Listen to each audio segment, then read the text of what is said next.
Hi, welcome to this instructional video by See Your Future. Today I will be discussing the following question.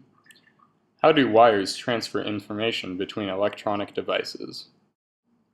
There are many familiar examples in our daily lives of wires transferring information between our various electronic devices. For example, when you download music from your computer to an MP3 player, you connect a wire to it to transfer the music files.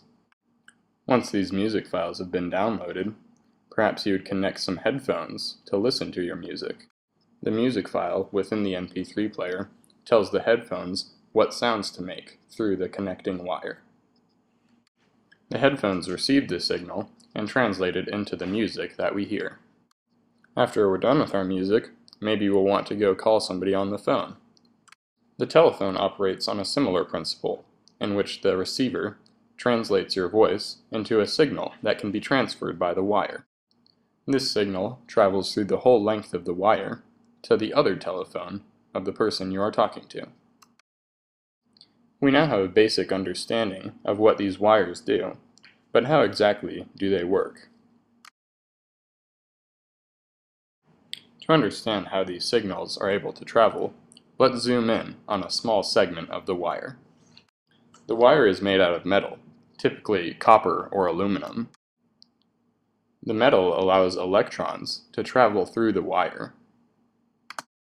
Each of these circles represents an electron. In this diagram, the size of the electrons is greatly exaggerated. If you were to look at a wire, you would not be able to see the electrons traveling through it. Remember that electrons are one of three subatomic particles, and they can only be visible under the most powerful microscopes. Also, each of the electrons has been labeled with a minus sign to remind you that they carry a negative charge. These electrons travel through the wire at a rate that is determined by the sender of the information. The traveling electrons create what is known as a voltage in the wire. This voltage varies depending on how many electrons travel through the length of the wire in a given period of time. Since the device that is sending the signal is able to control the flow of the electrons, it also controls the voltage. By changing the voltage in a specific manner, the electronic device that is sending the signal is able to create a certain pattern that the receiver can recognize. Think of this voltage pattern as a sort of code language that the two devices can use to communicate. Now, I'll make an analogy to further describe how this works. Suppose that we have two people that want to send information back and forth to one another. Let's pretend that they are discussing secret plans that they don't want other people to overhear. Instead of talking to one another, they throw paper airplanes back and forth. They write on the paper airplanes using a code language in case somebody were to grab it out of the air. In this analogy, each of the people represents an electronic device, and the paper airplane represents the wire and the electrons that travel through it. If somebody else caught the airplane, it is unlikely that they would be able to read the message written on it because it is in a code language. Likewise, it is unlikely that we would be able to understand the message traveling between the electronic devices based on the voltage pattern.